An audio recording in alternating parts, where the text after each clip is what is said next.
why would you ever shop full price again? Like if you can get all of these combination advantages in one place, why pay 3 or 4 times as much?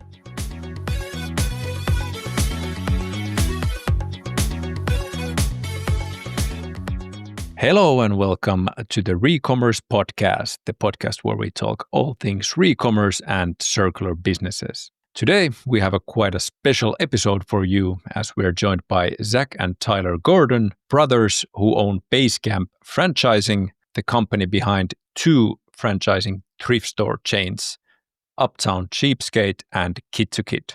In total, they have over 270 stores and generate over 300 million in revenue. But don't worry, as always, I'm also joined by Tuomo, Laine, the CEO and co-founder of Twice Commerce. Thank you, Karri. I'm happy that I was also invited because this is such a great episode. It was extremely awesome to listen to Tyler's and Zach's story, building a business that is doing more hundreds of millions in revenue, over 270 stores, and truly having like a win-win-win setting in the market where everyone from Basecamp to the franchisees and the end user is capturing a lot of value in the way how they operate. Also, like a few things that like almost like a hashtag level things that popped out was the key role of software in running the machine and making sure that you have a profitable machine and kind of software being at the heart of everything. At the same time, I think they make a great case on how it's still a local operation, that there's power for the local franchisees when it comes to pricing and all of the kind of customer know-how. And then you can clearly see how we're talking with clear experts.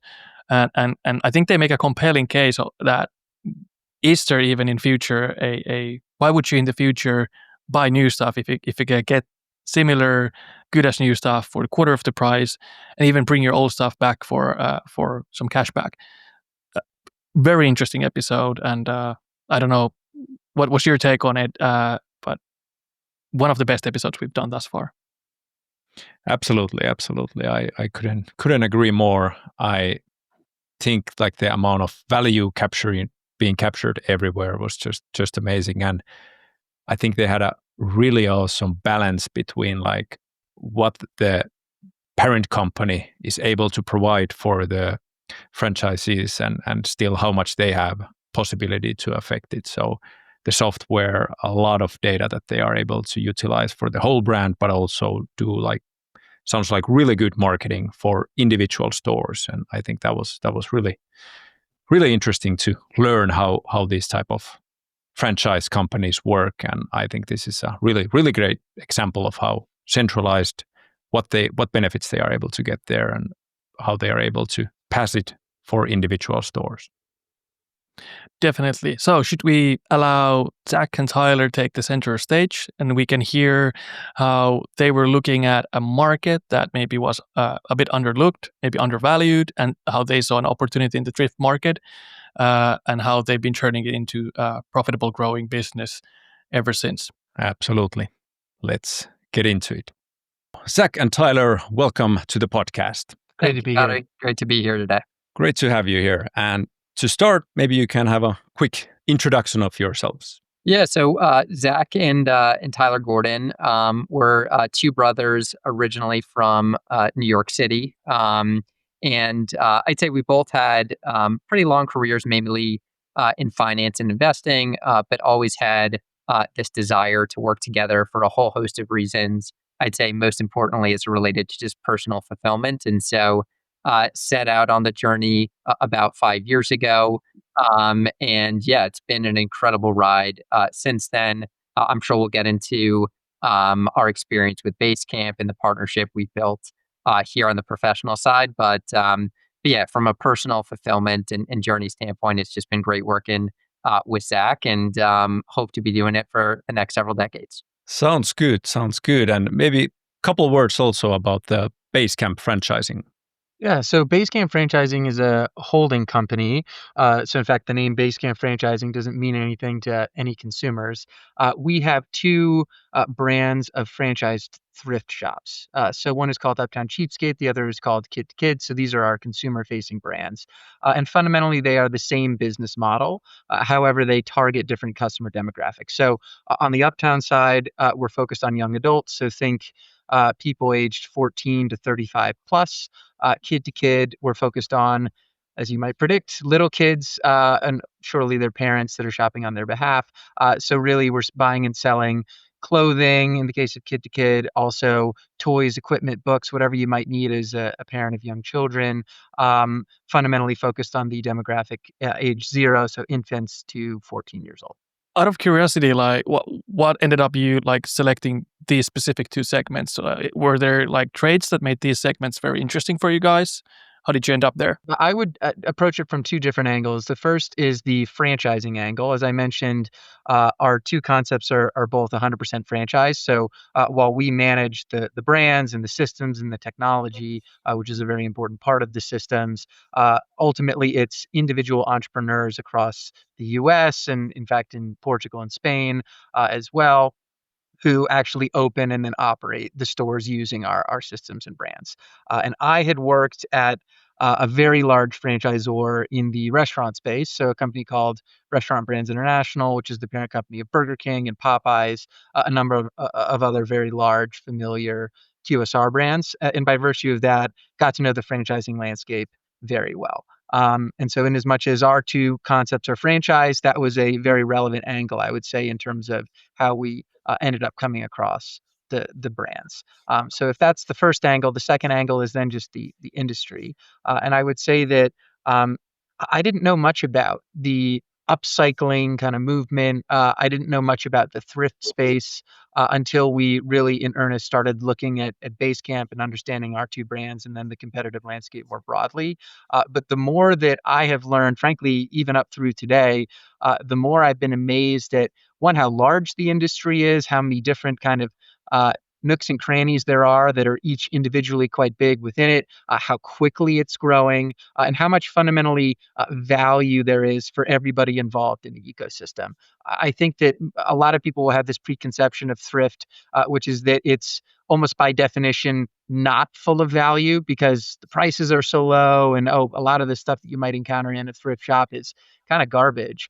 But in fact, the almost the exact opposite is true. There is so much value in this ecosystem. And so as we've been pulling on this thread, frankly, from the first couple of weeks that we were learning about the two concepts that we now help to run, yeah, that has really crystallized for us. This is one of the most exciting industries in our view in the country. What about like Tyler or Jack? Either like that's super interesting. And when you're kind of drilled deeper into the kind of idea, were there like key aha moments, like certain insights or similar that like got like you convinced on the fact that actually there's a lot of value in this space? So were there like key moments that you could like highlight that, hey, this was the moment when we realized that this is actually there's value in here, and the kind of common belief is probably not true? Yeah, I would say there were any number of those aha moments along the way. Thankfully, all positive ones in our case. I'd say the initial lens that we looked at it from was what we qualify as unit economics. So if you are a prospective franchisee and you're coming in, you're saying, "Hey, do I want to open an Uptown Cheapskate or a Kid to Kid? Is that a good economic proposition for me and for my family?" And on that lens, honestly, we were shocked at how strong the unit economics were across the board. And so you take our bigger concept, at least today, Uptown Cheapskate. There, the average store does 1.3 million in revenue, 188,000 of net income. Top quartile gets up to 350 plus thousand of net income, all on an investment of just under $500,000 on average. And so the unit economic profile for our franchise owners is incredible. And so that's, I would say, what initially piqued our interest. And honestly, we almost couldn't believe what was in the FDD. So then we spoke to probably 30 franchisees to say, hey, what we're seeing here on paper, is that real? And they substantiated everything that, the FDD would have highlighted. So that, I would say, was the first aha moment. The second one, I would say, really building on those conversations with franchisees, was how supportive enthusiastic each owner was about the decision they made to join, where they are today in their journey, and their, again, enthusiasm for the future. Normally, when you speak to at least a large enough cohort of individuals in any franchise system, you get some good, you get some okay, you get some ugly. And here, again, we were just floored by the positivity across the system. And people were so generous with their time in terms of sharing their perspectives personally, financially, professionally. And so I'd say that would have been the second piece. They were like, wow, if this many people across so many different geographies love this model and want to keep growing in it, hey, maybe this is an area to spend more time. And then the last one, which Zach already hit on, was just the industry fundamentals. I think they are truly as good as you could manufacture in a lab. So a massive industry with remarkable tailwinds and growth potential, extremely fragmented, very recession resilient, if anything, countercyclical. And so you stacked all of these on top of each other, and it ended up being this. Why wouldn't we do this? And so, yeah, there were a whole host of those aha moments, and there continue to be, honestly. I would maybe have just one more as a fourth, which is just going to the stores. So going to an Uptown, going to a Kid to Kid. How does this look, feel from a consumer's perspective? And I had a child, our first daughter, right around the time that we were starting to explore these two concepts and just the industry more broadly. So I went and visited a Kid to Kid. I went and visited an Uptown Cheapskate. And from a consumer perspective, I would say our stores really speak for themselves. It's amazing how much value you can get, how much assortment variety you can get as a consumer, even on top of the value that essentially the middleman, the franchisee, is able to generate as well. So again, when I said that there's just value everywhere, that really is true when it comes to our stores. Yeah, I think that sounds like if FDD is standing for financial due diligence, I think that's really the sweet spot when you've kind of gone from an investment opportunity instead of trying to convince yourself to make the investment, trying to convince yourself out of it. I think that's the first mark that you're in a healthy opportunity, so to say. And I think that like operational due diligence side of things, that just like then putting your kind of boots on the ground and going to the stores and getting the kind of feedback yourself and seeing that, all right, now I start to understand how these numbers come together and seeing that they come together in a healthy way. And that sounds amazing. Like, I think it sounds like a rare opportunity that this would happen, but it sounds very, very good for you guys. Yeah, and I would even say beyond that, like it's one of those often you find this kind of combination of really attractive attributes from a backwards looking standpoint or even the moment in time. But then there's this question of, okay, well, how can you add value going forward? Are there really those next several chapters to continue to grow and transform the business? And in our case, honestly, if you'll forgive a baseball analogy, I think we're in the first or second inning in terms of where our concepts can head over time, the value we can offer and deliver to franchisees and to their customers and the communities they're involved with. And so, what really got us excited, what still gets us excited today, is there are a lot of fun things to do for decades to come. And that's very rare. Normally, you're trying to say, hey, where can I find half a percentage point of growth here, a quarter point there, and you add it up and hopefully it's attractive. But in this case, there's just so much opportunity ahead. So maybe that's an excellent segue to like the next. Like, first of all, two questions. Like, can you just remind us how many stores do you currently have in total, and then maybe going to those tailwinds that when you engage into this investment opportunity, and you are looking into kind of the aspects of where can we add value, where can we kind of drive faster growth, kind of one of the key kind of analogies there. Can you mention one or two of those opportunities that started to kind of come about where you saw a thing that you kind of looked at it and said that, okay, this is something that we can improve even better or make even better and improve more. So the number of stores and what kind of tailwinds were you seeing then when you engaged? Yeah, so Yeah, why don't I take the number of stores and Zach will turn sure. it to you in terms of just the opportunity set. At a high level, we've got over 270 stores today across our two concepts. Again, predominantly in the US, so in over 30 states. We're then also in several international markets. So Zach referenced Portugal and Spain and Canada.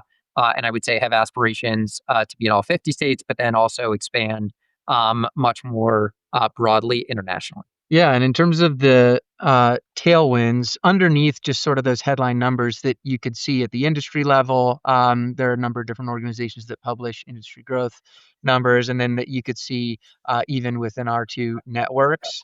I would say that there is a interesting reality in thrift, which is that whereas in general purpose retail, the technological management, operational kind of systems, level of sophistication in general has increased really steadily over time, going back, even to the 60s and 70s. I would say in thrift, a lot of that just hasn't happened yet, candidly.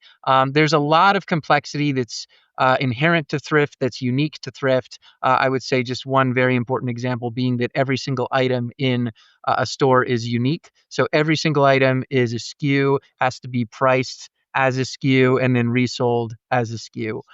So there's a lot of complexity that you have to wrangle in thrift that you don't have to wrangle in other, again, full price, general purpose retail environments. Um, from our perspective, what is our key point of differentiation as it relates to our systems? And there are a number that all kind of add up to, I think, a really compelling proposition for a prospective franchisee. But the linchpin for us really is our technology. And we have a number of different software programs that we developed in-house that we continue to build on. In fact, our technology team is our biggest team here at Basecamp, so it's got over 20 people on it. And there are a number of different areas that we identified even before we got involved. And maybe we had a list of, hey, 3 to 5 things that, hey, it seems like maybe this would be a good idea and would add some value. That list now has 100 things on it, I would say, as it relates to the application of technology. Just a couple of tangible examples. One would be pricing. So product appraisal is a very, very important function within our store. So somebody comes in with a couple of bins full of clothing. You need to very efficiently and precisely go through each of those items of clothing to arrive not only at what you're going to buy, just as a first matter, but second, then of that subset of items that you're going to buy, what are you going to pay for each of those items? And then what are you going to mark each of those items up at? That's a generally speaking, very subjective process in most thrift stores. To the extent that there's any sophistication behind the pricing kind of algorithm, if you want to call it that, it would be in the head of some very experienced buyer. Often it would be the proprietor, the owner of the store. What our software does, this component of it, it's a product appraisal system called Baseline Vens, is it systematizes all of that knowledge that could otherwise be in somebody's head. And builds on it over time as we're selling through hundreds of thousands of items in any given week. So we're harvesting the data, again, that we are generating in a very meaningful way just every week, and then feeding that back into what should the price be? What is the optimal price for each incremental item that we're purchasing? So that's just one example. There are, again, 100 other or 99 others that we could go into. But for me, the theme really is the application of technology into an inherently very complex space, but one that requires a lot of the same actions to be taken over and over and over again. This is almost the definition of where you might want to apply software to get a better result. Exactly. So I would say technology ends up being really, really, from our perspective, key not only today, but increasingly so as we move ahead. And I would say, what is our goal as we think about whether it's our technology or other support resources that we offer? We hope that we've created something that we can hand off to our franchisees. They can turn it around and with no incremental instruction or otherwise, hand it to a 16-year-old employee who started a week ago and be confident that they can execute that with a high degree of precision. And so, to Zach's example, that would mean going in, grabbing a random article of clothing, handing it off to that 16-year-old and say, go to our appraisal software, input the relevant attributes, and be confident that what will spit out at the end is the market clearing price for that item. Makes total sense. There's so many things like, for example, in our podcast series, we've been I think we have a single episode in just talking about like a single SKU market, or what does it mean to have a fully kind of serialized or individual inventory and all of the complexities of that.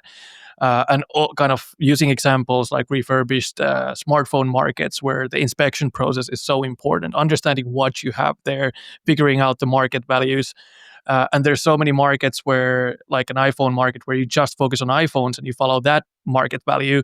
But in your case, you have that wide variety and range of products that you have to kind of figure out. So it's a very complex setting. And so, like, for example, what Twice is that we kind of are building that software. But then I think it was so interesting what you mentioned, Zach, also there, that it is a continuous feedback loop. You really need to feed in the information continuously, because one of your advantages is, of course, the economics of scale, that you get to get a lot more data than anyone else. You have that supply that you continuously praise, and you figure out what's the optimal point there. And that would be a super hard job to do without a software helping there. How is it, by the way, like, well, we could probably spend an hour talking about that, but then as you have so many different store locations, I would imagine that the thrift market is also quite local. So there are local preferences when it comes to what kind of demand there is for what kind of products, and also maybe price points can be a bit local. So is that still something that you allow the local employees power to kind of then do these kinds of decisions, or are you trying to centralize everything into the software? Yeah, I'll take this one.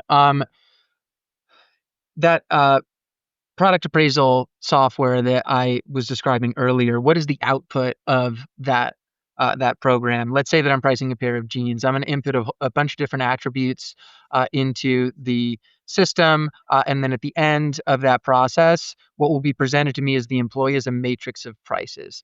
The one in the middle is the bullseye. It's the suggested price that, just from a data perspective, we can have the highest confidence is the best price for that item. However, the individual employee can select from, it's a total of 9 different prices that are clustered around that center price, some lower, some higher.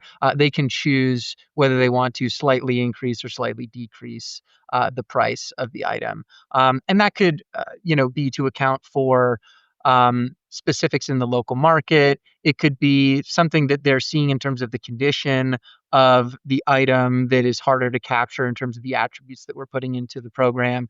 So we want to leave some flexibility at the local level. I would say very importantly, though, then on top of that, what we're building right now into the program is flexibility for the computer to determine for that bullseye price, the price in the middle. Is there enough data at the local level, so at the level of an individual store, at the regional level, that points to a price that is either slightly higher or slightly lower than the national average for an item with those particular set of attributes? And so over time, it's going to be a blend. It's going to be a combination of national, regional, and local pricing, where there's a signal that's strong enough at the local level that, gee, it really does seem like for whatever reason this brand is in lower or higher demand in this store or in this region. That will reflect itself in all of the prices, and most importantly, that price in the center that are displayed to the employee who's pricing the item. That's very cool, and it sounds also very future-proof when we think about all of the things that AI or similar can bring to the table. Kind of being able to be very flexible and fast on identifying kind of trends that are kind of driving value. I would imagine in thrift stores you kind of see that you have maybe limited supply for a certain kind of a product, and then it's in high demand due to a celebrity wearing something similar, and you want to be there to kind of capture the full potential margin that is available there. So, but to a technology company, it sounds that you have a lot of those ledgers that you can kind of pull or kind of play with in order to keep growing your margins and to provide those for the franchisors and kind of to keep improving the profit margins there. Super interesting stuff. One other asset that is very relevant for us, we have pretty much any data point that you could think of. Gee, it would be nice to have this data point for all of our transactions. We have. So it's like Tyler was saying, it's almost the opposite problem to one that I've encountered in my career, which is generally, gee, where is there any data in our organization that we could try to scrape together and generate some insights out of? For us, it's like we have an ocean of data. We know exactly for every single item in all of our stores when it was purchased, what it was purchased for, what it was sold for, to the extent it was marked down. Okay, how much was it marked down? In the vast majority of cases, we can also say who sold us the item and who purchased the item. And then at the level of the customer, okay, what other items have they sold to us or have they purchased from us? So we have a kind of an unbelievable amount of data. And in our view, we're harnessing, I don't know, some still very low percentage of the value that we anticipate we'll be able to. Yeah, and so I always like thinking about, okay, what's the practical implication of leveraging that data? We've talked about it in the pricing component, but then as you think about marketing, an obvious example for kid to kid is if a customer comes in twice and makes a series of purchases over those two trips, we can say with near perfect certainty how many kids they have and how old those kids are. And from that, we can map out, let's say somebody came in and purchased something for an 18-month-old two times in a row. Okay, they probably have close to an 18-month-old. We know their needs better than they do for the next 14 years. We know exactly what they will need every season for the next 14 years. And so being able to leverage that for our marketing standpoint and have purpose built messages, so not just kind of spamming everybody with a generic message, but hey, by the way, your son or daughter now seems to be turning kind of 5 years old, and winter's coming up. You might need a pair of snow pants or a jacket. Great, we can be very tailored and hopefully a good resource in that regard for our customers. Makes total sense. Sorry, Karri, but it also sounds like, especially when it comes to like maternity equipment and similar, there are these short periods when you need that. So you kind of know that there's also supply in that same household. It's not only like new demand. But Karri, didn't want to cut you off, so go ahead. Yeah. I was just wondering, like, how do you actually run the marketing? Is it actually run by the parent company, or is there something that the individual franchise companies are actually doing there? Yeah. So what we try to do in every dimension of our operations is determine what can be and should be centralized.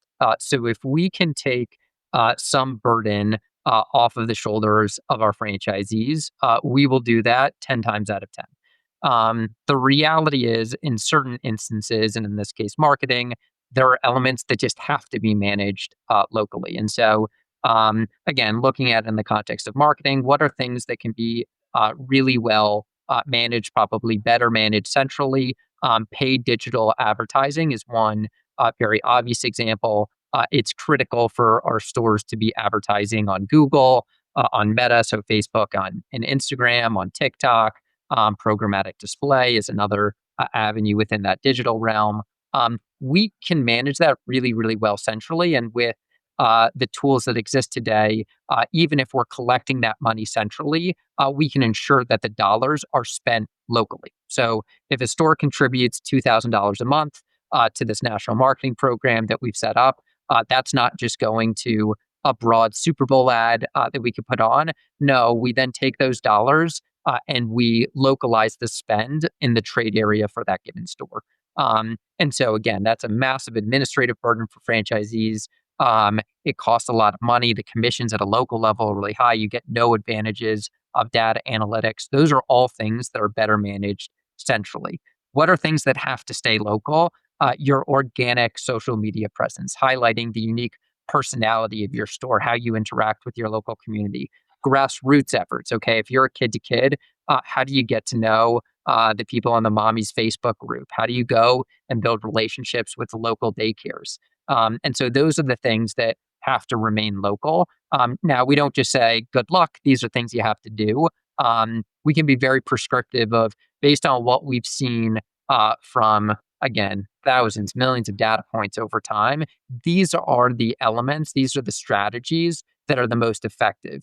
here's how you execute them. Here are examples of how people have executed them in the past. And so while they have to reside locally, that doesn't mean we can't provide a lot of support and recommendations on how to be successful. Makes total sense, and I can imagine that you centralizing a lot of these things, that secures a lot better return on investments for all of the local franchisees, because you get better negotiation power when it comes to buying the advertisement and all of that. So it's probably super important on that level Absolutely. also. So, quickly touching on what we've been talking about, a lot of the kind of values on centralizing tech and centralizing marketing. When it comes to like securing supply, is there something that you can centralize also there? So, of course, you can market the demand side of things. We a little bit touched upon the supply side, where we kind of identified that if you have the ability to have customer profiles, you can kind of invite already once sold items back in the form of new supply. What are the other sources on how do you invite supply to the stores? So all of our purchasing happens at the local store level. So it's 90+% of the merchandise that we sell in our stores is used. 5 to 10%, depending on the store, will be new products. These are things that you can't really buy used, buy and sell used. So like socks and accessories, things like that, that are mostly around the cash register. So for frankly, both of those categories, all of the purchasing is done at the level of the individual store. And so on the used side, it's really all just people from the local community coming in with bins, like the example that I gave earlier, to sell to the store. So the short answer is that today we don't really do any centralized procurement. In my view, there are just intuitively at least a couple of different ways that we could explore that in the future, whether it's bulk purchases of used merchandise, or in fact, we're piloting a program with a startup that's focused on more optimally handling e-commerce returns. So is there a way that we can participate in that ecosystem and have some of those returns just come directly to our stores? There are a variety of different centralized methods that, again, just intuitively, I think we should explore. But maybe this is just a good example of this impossibly long list that we've been talking about across all these different departments of, hopefully we have time to get to that one day. But in the meantime, the localized model where it's all just procurement at the level of the individual stores is very, very effective. Yeah, and I would say that if you could snap your fingers and say, "Hey, we can source everything at the kind of central level and then distribute to your stores," would you do it? The answer would be definitively no. And why is that? There's a very important component of our stores that I would just qualify under the concept of upcycling. So somebody who is coming in to purchase an item likely then has an item that they've outgrown or that they no longer use. And so our stores end up being a really, really effective avenue for them to get cash and cash on the spot for an item that likely would have otherwise ended up in the landfill. And so for our stores, that ability to inject cash back into our customers' pockets, into the local community, is a really critical part of our customer value proposition. And so it actually really is an advantage that you are buying locally, you are giving your customers cash for their unused items. So even if you could centralize a lot of it, you probably would. That doesn't mean on the margin there aren't opportunities for us to supplement that locally sourced inventory. But the local buy, sell, trade dynamic will always be critical. It makes a lot of sense. We did a research last year, specifically in the US market, and we landed on a number where actively there's over $600 billion worth of unused, usable goods sitting in the households of the US. And I think it was like, on average, it was maybe $4,000 or so of actual value that could be immediately gained by households if they would engage with a company like you to bring it in. And then the net that an average household gains, it's you at least gain, I think it was something like 50 items a year that they could resell forward, and which is kind of has real value tied to it, which usually ends up in like a storage room. And I think it's sometimes we for our own investors, when we were explaining kind of the amount of supply that is sitting there, we were saying that, well, just look at the storage market, how much there is like people paying for the fact that they can store items that they don't use but they want to own still, or they have to own. So that is a signal of the supply that is out there, just purely with households, without tapping into like even corporate product returns or kind of that side of things. So I think the supply is there.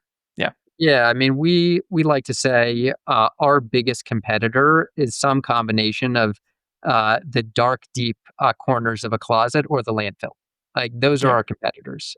We just need to convince people that, hey, there's a tremendous amount of residual value in those items you already own, and you have the opportunity to turn that not into just cash, but then the next style that you will for the years to come. Absolutely. Is there, if you have to point out like either supply or demand, like which one actually has like more challenges? Is it to get more supply or more demand? In my view, the supply side of things, it's almost unlimited in the US. You talk about $600 billion of inventory, let's call it, out there in US households. Of course, that's not all apparel and equipment of the variety that we would sell in our stores, but a lot of it is. The US apparel market is $300 billion a year. So that's a fire hose, a massive fire hose, right? Pumping more product into the system every year. Our two brands together today have approaching $300 million of system-wide sales. So we're talking about a drop in the bucket, really, on the supply side. It's the demand side where all the growth is coming from. And why has demand for secondhand anything, but in our case, in particular, clothing, been increasing so much? One, it's of course in light of that reality that there is so much highly valuable supply out there, just waiting for somebody to tap into it. That's a structural reality and enabler. But historically, there's been a stigma associated with shopping secondhand. People have felt that they would only do it out of necessity.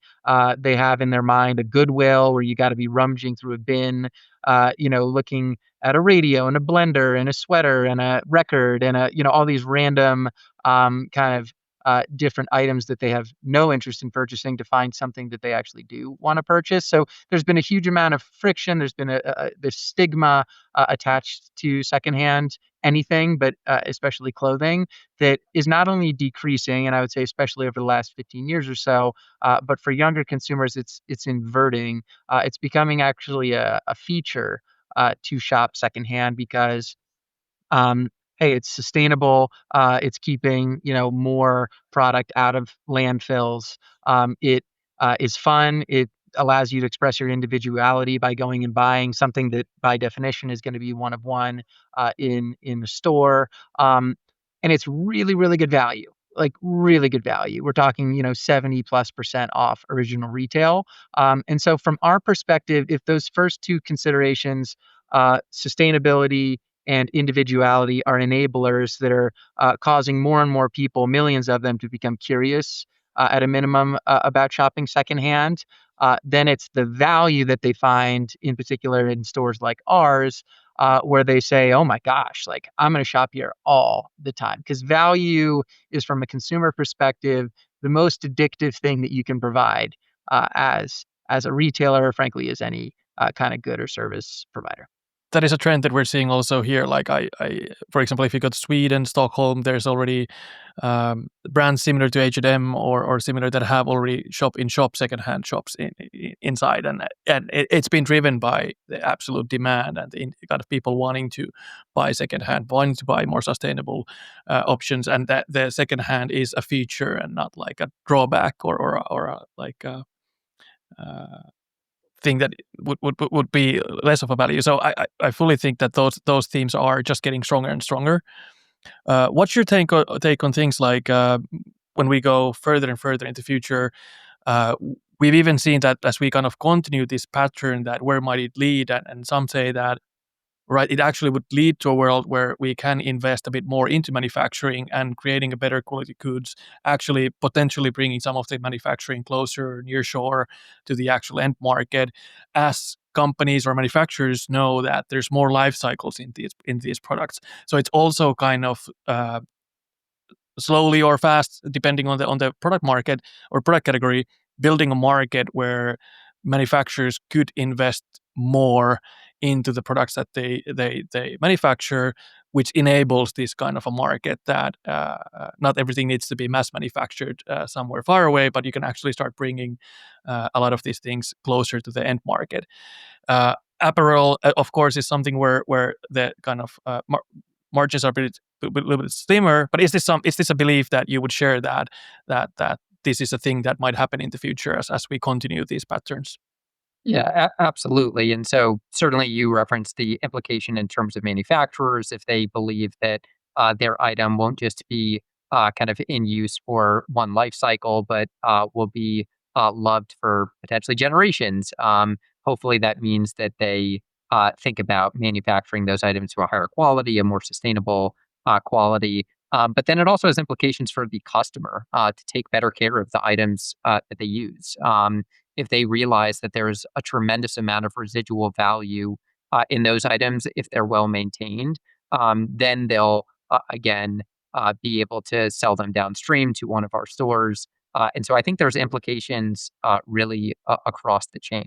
Yeah, and that's something that I like personally as a consumer and working in this market. It's one of those values that is interesting that we're pushing the world to a place where we can again manufacture quality goods and people take care of the goods, and then that also means that you can invest in labor and so on a bit more, which usually means that you can manufacture things nearer shore. Absolutely. You mentioned earlier that you're seeing this trend among like younger consumers that they are more open to actually purchasing like pre-loved items, and in this world it's also a lot about online shopping. So is that something that you're already offering or planning to offer in a future? We don't offer it directly, although our franchisees can and do cross-list items on sites like eBay and Poshmark. There's a very important reality, I would say, for e-commerce, which is that first of all, there's just a lot of friction. So you consider the peer-to-peer platforms like the two I just mentioned. Um, if I want to sell something on, let's say, Poshmark, I need to take a whole bunch of photos of it. I need to put up a description. I need to monitor the listing.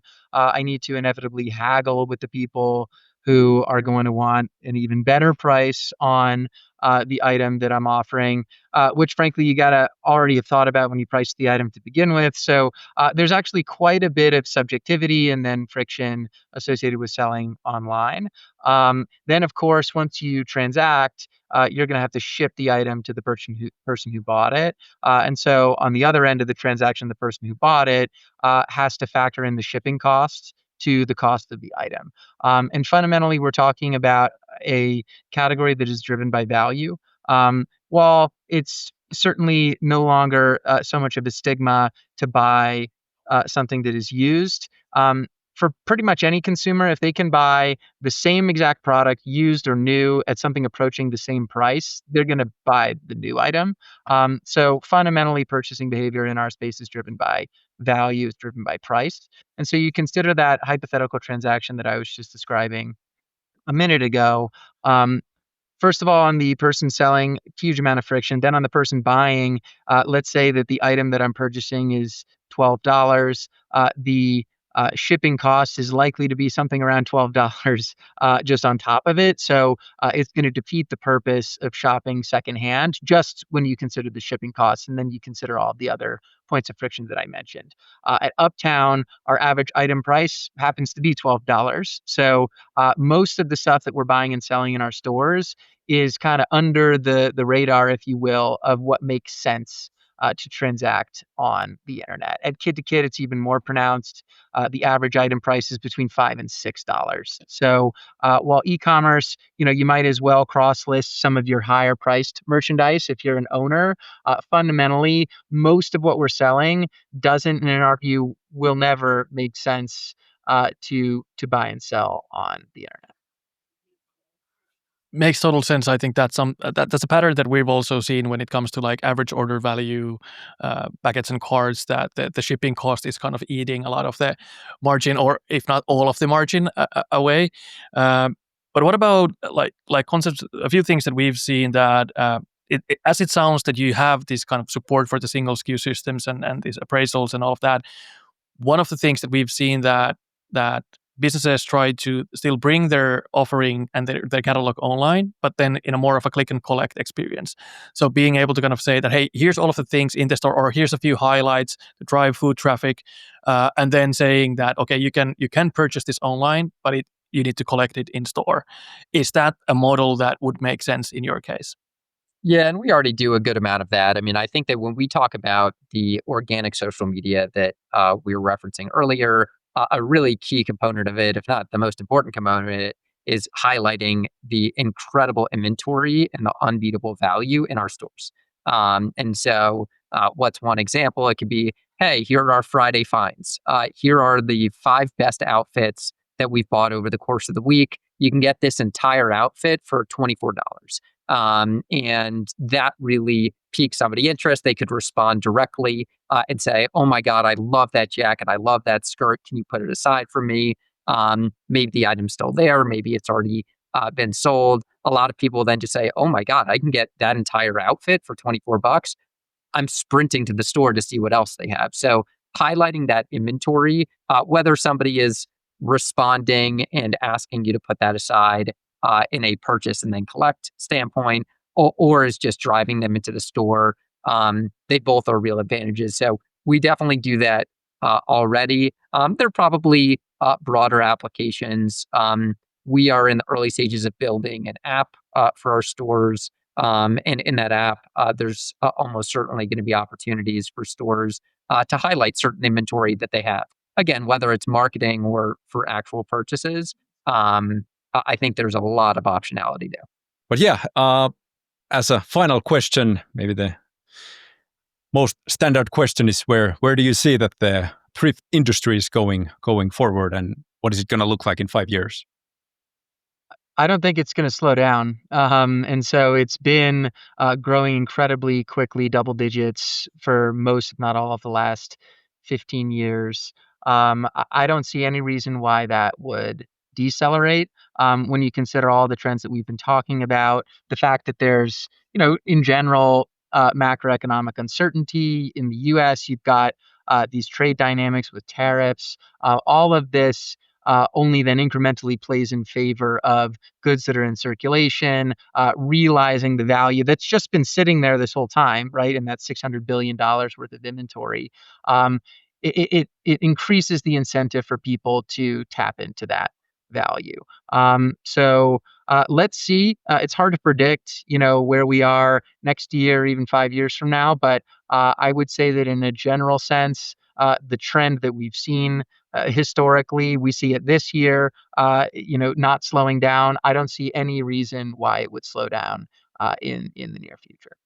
Yeah, and I'd say our macro goal as a company is if we can be successful in everything that we're doing, whether it relates to the customer experience and offering this kind of boutique style store experience relative to your dusty, dirty thrift store, if we can continue to double, triple down on our technological advantages, our macro hope is not just to, I would say, transform people's perceptions of thrift and the value they can get out of it, but more fundamentally ask, why would you ever shop full price again? Like, if you can get all of these combination of advantages in one place, why pay 3 or 4 times as much? And so, our hope, whether that's over the next 5 years or 10 years or plus, but that's definitely our kind of guiding goal. Absolutely, and I can also share that last year I was in Raleigh, and I actually visited one of your stores, and it was pretty amazing, and highly recommend anybody visiting one of your stores. But hey, Zach and Tyler, thank you so much for joining us and sharing all the great insight. Thank you so much. This has been a lot of fun. It's been great. Thanks, guys. Thanks for listening to the Recommerce Podcast. This podcast is produced by me, Karri Hiekkanen. You can find us on Apple, Spotify, YouTube, or wherever you like to listen podcasts. If you like it, please remember to share and leave us a review on Apple Podcast or like and subscribe on YouTube. See you next time.